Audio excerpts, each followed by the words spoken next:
এইবার বাইবেলওয়ালা ডাক দিয়ে বলতেছেন, হযরত এদেরকে একটু আরবিতে মাইর দিতে নিষেধ করেন, আমাকে একটু কথা বলতে দেন। যেই কথাটা আমি বলতেছিলাম, ও সিরাজগঞ্জ জেলার বাবারা, আজকে যারা হুজুরদেরকে তোমরা বিভিন্ন ভাবে তোমরা ভিন্ন ভিন্ন আকারে কষ্ট দাও, বাংলায় দাও, ইংলিশে দাও, ভিন্ন গ্রাম্য ভাষায় দাও, হুজুরদেরকে চিনো না।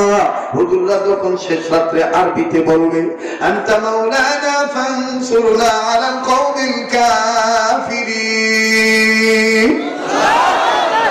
আনতা মাওলানা ফানসুরনা আলাল কওমিল ফাসিকিন, أنت مولانا فانصرنا على القوم المنافقين، أنت مولانا فانصرنا على القوم الظالمين। দোয়া কবুল করবে কে? আল্লাহ। কে? আল্লাহ। এবার বাইবেলওয়ালা ডাক দিয়ে কার বাড়াই না লম্বা করি না, আপনারা বিরক্ত হইতে পারেন। আমার ভাইরা, আমি সংক্ষেপে বলি। বাইবেলওয়ালা ডাক দিয়ে বলতেছেন, হযরত কি বলবো আপনাকে, শোনেন। জীবন ভর চালাকি করেছি, কোনদিন চালাকিতে ধরা পড়ি নাই গো হুজুর, কিন্তু আজকে এমন চালাকি করতে যা ধরা পড়ে গেলাম। হযরত জি বলতেছেন, ছাত্র বাবারা তোমরা খামোশ হয়ে যাও, সবাই তোমরা খামোশ হয়ে যাও, চুপচাপ হয়ে যাও, দেখি তারা কি চালাকি করছে আর কি চালাকি করতে যা ধরা পড়ল। এইবার ব্রাহ্মণ আমার ভাইরা বাইবেলওয়ালা ডাক দিয়ে বলল, হযরত হুজুর গো, আপনি জানেন কি জানি না, আমেরিকার জমিনে একটা কেমিক্যাল বাইর হয়েছে, এই কেমিক্যালটা আবিষ্কার হয়েছে আমেরিকায়। হুজুর গো, এই আমেরিকার জমিনে আবিষ্কৃত এই কেমিক্যালটা, এই কেমিক্যাল যদি দুনিয়ার কোন কাগজে লাগানো হয়, ও হুজুর, এই কেমিক্যাল যুক্ত কাগজ যদি আগুনে জ্বালানো হয়, হুজুর গো, আগুন জ্বলতে জ্বলতে আগুন নিভে যাবে, কিন্তু কেমিক্যাল যুক্ত কাগজের কোনো ক্ষতি হবে না। হযরত জি, আমি চালাকি করি, আমার সবাই সম্পত্তি বিক্রি করিয়া চলে গেলাম আমেরিকাতে, চলিয়া গেলাম আমি আমেরিকাতে চলিয়া। হুজুর গো, আমি আমার সবাই সম্পত্তি বিক্রি করে সেই কেমিক্যালটা করে করলাম। ও হযরত জি, ওই কেমিক্যাল করে করলাম, আর মনে মনে সিদ্ধান্ত নিলাম আমি আমার ধর্মীয় কিতাব বাইবেলের মধ্যে পাতায় পাতায় কেমিক্যাল লাগাবো। আর এই কেমিক্যাল যুক্ত বাইবেল কাগজখানা যদি আগুনে লাগাই, আগুন তো তাকে ধরতে পারবে না, তখনই তো মুসলমানদের ঈমানের উপর আঘাত করা হবে। আমি জায়গায় জায়গায় যাব, ভিন্ন ভিন্ন রাষ্ট্রে যাব, মুসলমানদের ঈমান আমি নষ্ট করব, এইভাবে গ্রামগঞ্জে যে বুড়াদের ঈমান নষ্ট করব, সরল মনা মুসলমানদের ঈমান ধ্বংস করব। এইভাবে আমি সিদ্ধান্ত নিয়ে আমি এইভাবে চালাইছি। কিন্তু হুজুর গো, আমি তো বাইবেলের পাতায় পাতায় বাই কেমিক্যাল লাগাই আনছি। হুজুর গো, আজকে তো আপনি আমার চ্যাপ্টারটাই ঘুরে দিলেন। আপনি বললেন বাইবেলও আপনি ফালাইতে দিবেন না, কোরআনও আপনি ফালাইতে দিবেন না। ও হুজুর, আপনি বললেন বাইবেল আর কোরআন দুইটাই কাগজের পাতা, দুটোটার একটাও আগুনে আপনি ফেলতে দিবেন না। আপনি বললেন কি হুজুর, আপনিও মানুষ আমিও মানুষ গো হুজুর, আপনার শরীর আমারও শরীর, উভয়ের বাতন নিয়ে উভয়ের শরীর নিয়ে আগুনের মধ্যে লাফ দিতে হবে। হুজুর, আমি তো বাইবেলের পাতায় পাতায় কেমিক্যাল লাগাইছি। ও শাহ আব্দুল আজিজ মুহাদ্দিসে দেহলভী, আপনি কি আপনার শরীরের মধ্যে মেডিসিন লাগাইছেন নাকি? শাহ আব্দুল আজিজ মুহাদ্দিসে দেহলভী রাহমাতুল্লাহ আলাইহি জবাবে বললেন, আরে নাদান, এরে করতো এ নাদান, তুমি শোনো, আমি তোমার মতন মেডিসিন আমার গায়ে লাগাই নাই, তবে হ্যাঁ তোমার কথা ঠিক আছে, আমিও মেডিসিন ব্যবহার করি, তবে আমার মেডিসিন আমার দিলের মধ্যে। এইবার বাইবেল ডাক দিয়ে বলে, হুজুর এই মেডিসিনের নাম কি বলেন না, আমি একটু জানবো। যে মেডিসিন নিয়ে আগুনে আপনি লাভ দিতে দ্বিধাবোধ করেন না গো হুজুর, বলেন তো দেখি এই মেডিসিনের নাম কি? বাদান, আমি আপনাদেরকে বলছি মেডিসিনের নাম কি। পরে বাদান, আমি আপনাদেরকে বলবো। ওই বাইবেলওয়ালা কি করলো দেখেন রে বন্ধু, কেমন করে পরাজিত গ্রহণ করলো। অবশ্যই বলবো, কোন দিকে কোন নজর নাই। আসেন আবার একটু পিছনের কথায় ফিরে যাই। উম্মতে মুহাম্মাদীদের জাহান্নাম থেকে বাঁচার পথ হলো চারটা। নাম্বার 2 হলো আলেমের ছাত্র হওয়া। 3টা কথা আমার বন্ধুগণ উম্মতের আলেমদের কাছে জমা রেখে দিলাম। আল্লাহ পাক যদি কোনোদিন আবার এই ময়দানে আনে, আমি ফের তিনটা কথার একটা কথার ব্যাখ্যা জানায় দেবো। আজকে শুধু 2 নম্বরটার কথা বলি। দেখেন তো দেখি দিলটা নরম হয়নি, এক ফোঁটা চোখের পানি পড়েনি, কান্না না আসলো কান্না ভাগ করবেন। আমার দিল বলে গো আজকের এই মাহফিলে দোয়া কবুল হয়ে যাবে। কথাটা প্রকাশ না করে পারলাম না, আমার নাকটার মধ্যে গো কেমন জানি ওলিদের গ্রাম পাইতেছি। কে জানি গো আল্লাহর ওলি হয়ে এখানে বসে আছি। আমি আপনি গুনাহগার হইতে পারি, কে জানি আল্লাহর ওলি হয়ে বসে আছি। এই ওলির উসিলায় আল্লাহ আমাকে আপনাকে মাফ করে দিতে ভালো। চিৎকার দিয়া বলেন আমিন। আরে বাবাজি, উম্মতে মুহাম্মাদীদের জাহান্নাম থেকে মুক্তি পাওয়ার পথ হলো 4টা। নাম্বার 2 হলো আলেমের ছাত্র হওয়া। দেখেন রে বন্ধু, আলেমের ছাত্র হইল, দেখেন বাজান, আপনি যদি ছাত্রের বাবা হইয়া যান আর যদি আপনি গুনাহগার হইয়া কবরে যান, আমার বন্ধুগণ তাফসীরে কাবীরের মুসান্নিফ ফখরুদ্দিন রাজি রাহমাতুল্লাহি আলাইহি তাফসীরে কাবীরের মধ্যে লেখেন, আমার বন্ধুগণ কোরআনের কোন ছাত্রের বাবা যদি গুনাহগার হইয়া কবরে যায়, কবরের আযাব আল্লাহ তাআলা বেটা ওসিলা সম্পদকে maaf করিয়া দেয়। চিৎকার দিয়ে বলেন সুবহানাল্লাহ। এখন আমি লম্বা করব না, দিকটা নরম করে দিবেন। এক ফোঁটা চোখের পানি দেখেন হাকিকতান ফলাইতে পারেন কিনা। কান্না না আসলো কান্নার বান ধরবে। ও বাড়িওয়ালা মা বোনেরা যে যেখানে আছো সেখান থেকে বয়ান শুনবা। ও বাড়িওয়ালা, ও ব্যবসা কর্মেওয়ালা, চাকরিজীবী চাকরি কর্মেওয়ালা, ও প্রবাসী ভাইগণ, জীবনের শেষ বয়ান মনে করে বয়ান করছি। কেউ যদি চলিয়া যাইতে দিবেন, খবরদার কারো যাওয়া দেখে কেউ যাবেন না। আমার বন্ধুগণ, আমার ভাইরা, আলেমের ছাত্র হইলো দেখেন কেমন ফায়দা। পয়গম্বরের পক্ষে তাফসীরে কাবীরের মধ্যে পাওয়া যায়, আল্লাহর একজন পয়গম্বর আল্লাহ পাকের নির্দেশে নিজের কর্ম করার জন্য যাচ্ছিল। যাওয়ার প্রতিমধ্যে একটা কবর দেখলেন, দিলের কান লাগায় শুনবেন। এই কবরটা দেখার পর পয়গম্বর দাঁড়াইল। কিছুক্ষণের মধ্যেই পয়গম্বর দেখতে পারলেন এই কবরের মধ্যে হতে দাউ দাউ করে আগুন জ্বলতেছে। পয়গম্বর আরো দেখলেন কবরটার মধ্যে ভয়ঙ্কর আযাব হইতেছে। পয়গম্বর কাউকে কিছু বললেন না। পয়গম্বর চলে গেলেন নিজের কর্ম নিজে করার জন্য। এইবার কর্ম যখন শেষ হয়ে গেল, পয়গম্বর আবার ওই রাস্তা দিয়ে আসতেছে। রিটার্নে আসার সময় পয়গম্বর সিদ্ধান্ত নিলেন, একটু আগে যে কবরে আমি আযাব দেখছি, এখন আমি আবার ওই কবরটা দেখব। কবরওয়ালা গোলাম আল্লাহর বান্দা কোন হালতে আছে, এখনো আযাবে গ্রেফতার আছে না নাই? আমার বন্ধুগণ, পয়গম্বর যখন কবর দিকে নজর দিলে, বাজান দিয়ে কেউ নড়াচড়াও করবেন না, একটু দিলের বুঝান দিন আমার কবরের খবর কিরে দিন। বাজান দিয়ে কার জন্য জানি জংলার বাস রেডি হয়ে গেছে, কার জন্য জানি কাপড়ে কাপড় তৈরি হয়ে গেছে। তবে বাজান এটাও সত্য কথা, এই বয়ান তাদের ভালো লাগবে যাদের সম্পর্ক কোনো না কোনো আল্লাহ ওয়ালার সাথে হয়ে গেছে। এই বয়ান তাদের ভালো লাগবে না যাদের সম্পর্ক আল্লাহ ওয়ালাদের সাথে নেই। এ বাবাজি, পয়গম্বর এই কবরের দিকে ফের নজর দিলেন। নজর দেওয়ার পর দেখেন একটু আগে যে কবরে আযাব ছিল, এখন আর কোনো আযাব নাই। কবরওয়ালা জান্নাতের বিছানায় ঘুমায়। পয়গম্বর ডাক দিয়ে বললেন, আল্লাহ, একটু আগে যে কবর আযাব দেখলাম, এখন দেখি কবরওয়ালার কবরে কোনো আযাব নাই। ও আল্লাহ, তুমি কোন কাদের উসিলায় তোমার গোলামদের মাফ করিয়া দিলা? আল্লাহ, আমি তোমার দরবারে জানবার চাই। আমার বন্ধুগণ, পয়গম্বর বলে আর কান্দে। আল্লাহ পাক ডাক দিয়ে বলেন, ও পয়গম্বর, তুমি জানো, তুমি শোনো, আমি রব তোমায় বলছি, এই কবরওয়ালা গুনাহ করিয়া কবরে আছে, যার কারণে আমি মাওলা তারে আযাবে গ্রেফতার করছি।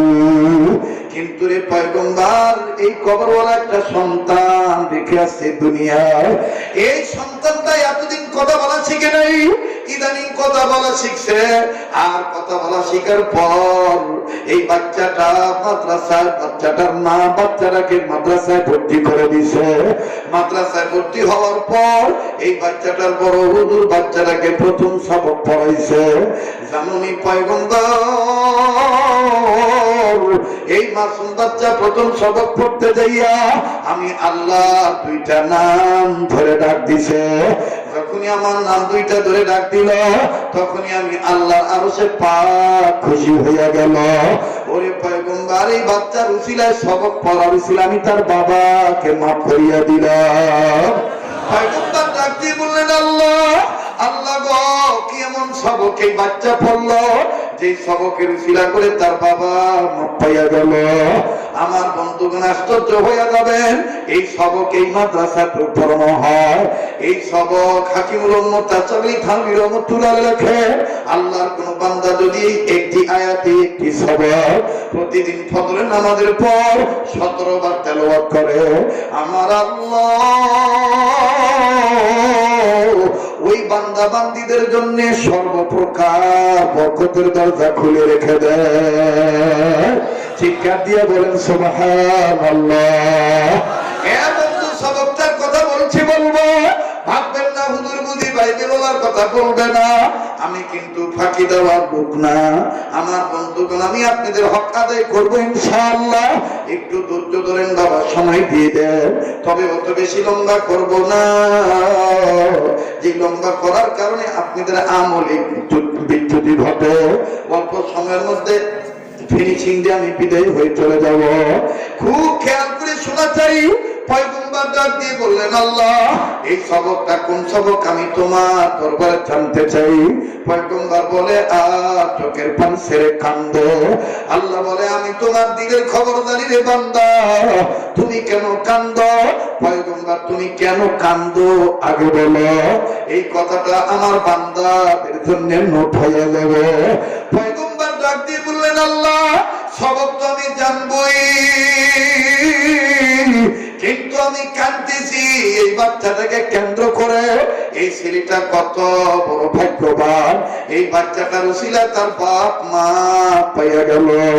ও আল্লাহ, দুনিয়ার সব ছেলে মেয়ে যদি এইরকম দিনদার হইয়া যাইত, সব বেটা বেটির মা বাপ তো কবরের আযাব থেকে মাপ পাইয়া যাইত।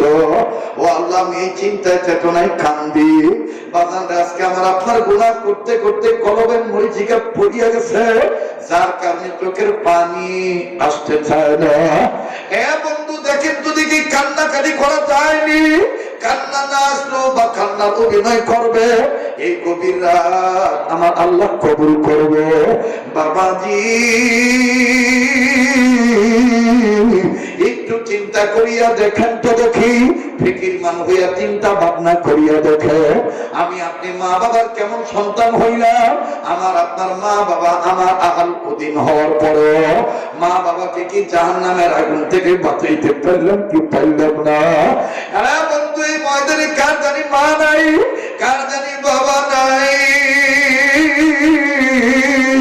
আমার বন্ধুরে, কার জানি মা আছে, কার জানি বাপ নাই, আবার কার জানি বাপ আছে, কার জানি মা নাই। আমার বন্ধুগণ, কার মা বাপ যেন কবর থেকে কান্দার বলে ভেতরে ভেতরে মা ফিরে গেলি আমাকে তোর মৃত্যু কাঁদবি না। ও বেটা, কবর খবর নিলি না, কবরে এসে খবর পাইলাম।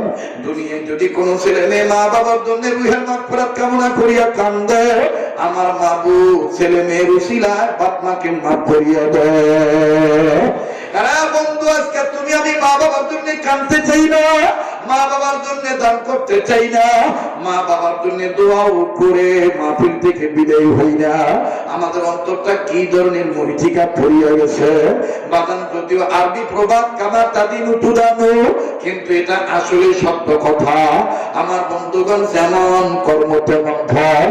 আর যদি আমি আপনি মা বাবার জন্য কাঁদি, আমার বেটা বেটু আমার আপনার জন্য কাঁদবে। আর যদি আমি আপনি মা বাবার জন্য দোয়া করিয়া যাই, আমার আপনার বেটা বেটু আমার আপনার জন্য দোয়া করে যাবে। বাজান রে, দাঁত থাকতে দাঁতের মর্ম বোঝা যায় না। বাপ আছে আছে তাই বাপের কদর বুঝো না, মা আছে তাই মায়ের কদর বুঝো না। এই মা যেদিন মরিয়া যাইব ওই দিন বুঝবা কত বড় নিয়ামত হারাইলা। লম্বা করবো না রে বাবা, এই জগতে তার বাপ নাই, তার মতন বড় দুঃখী আর কেউ নাই। আমি আমার মাদ্রাসার কথাটাই বলি, মাঝে মধ্যে সমস্ত মাদ্রাসায় বাপারা সন্তানদের সাথে সময় দিবেন, সন্তানদের সাথে সময় দিবেন, দেখবেন এই বেটাটার অন্তরে বাপারা বেদনা কি পরিমাণ। আমি আমার মাদ্রাসার কথাটাই বলি, প্রায় জায়গায় বলে থাকি। আসরের নামাজের পরে নিজ প্রতিষ্ঠানের বারান্দায় দাঁড়াইয়া বাচ্চাদের খেলা দেখতেছি, একটু দিলের কান লাগায় শোনেন বাবা, বড় ভালো লাগতেছে ছাত্রদের খেলার দৃশ্য দেখতেছি। হঠাৎ করে মাদ্রাসার মেন গেটের দিকে নজর গেল, নজরে ধরা পড়লো এক ছাত্রের বাবা গার্জিয়ান হইয়া কয়েকটা বিস্কিট চানাচুরের প্যাকেট নিয়ে, ফলফুলের প্যাকেট নিয়ে বেটার সাথে সাক্ষাতের জন্য ওদের আগ্রহ নিয়ে অপেক্ষামান হয়ে দাঁড়িয়ে আছে। বন্ধু, বাবা বেটাকে দেখার আগে বেটা বাপকে দেখে ফেললো। এইবার ছেলেটা সুন্দর করে নিজের অঙ্গ প্রত্যঙ্গ থেকে ধুলাবালি ঝাড়লো, ঘামের পানিতে গেঞ্জি ভিজিয়ে গেছে। ছেলেটা সুন্দর করে গেঞ্জি গুছাইয়া ঘামের পানি মুছিয়া সহপাঠী ছাত্র ভাইদেরকে ডাকিয়া বলল, আমি আজকে আর খেলবো না, আমার আব্বু আছে, ওই তো আমি আব্বুর কাছে যাই। আমার বন্ধুগণ বাবার কাছে ছুটে চললো। দৃশ্যটা বড় ভালো লাগলো। বাপু দেখেন কি মায়ার বাপ, বেটার দুর্গন্ধের দিকে তাকাইলো না, ঘামের দুর্গন্ধের দিকে তাকাইলো না, আমার বন্ধুগণ ধুলাবালির দিকে তাকাইলো না। বেটার ছুটে যাওয়া দেখে বাপ দুই হাত বাড়ায় দিল। বেটাটা কাছে যাই সালাম দিয়া বাপের বুকে চলে গেল। বা আব্বু বলিয়া ক্ষণে গালে চুমা দেয়, ক্ষণে কপালে চুমা দেয়। আবার বেটাটাও আব্বু বলিয়া জড়ায় ধরে কয়, আব্বু আম্মু কেমন আছে? এই আব্বু আব্বু আব্বু যখন ডাক আসে বড় ভালো লাগতেছিল দৃশ্যটা, কিন্তু কয়েক সেকেন্ডের মধ্যে আর একটা করুণ দৃশ্য নজরে ধরা পড়লো। ওই একই মাদ্রাসা ছাত্র আর একটা মাসুম বাচ্চা, আমি জানতাম না যে এই ছেলেটা এতিম, এই ছেলেটার বাপ নাই। ওই বাবার আদর দেখিয়া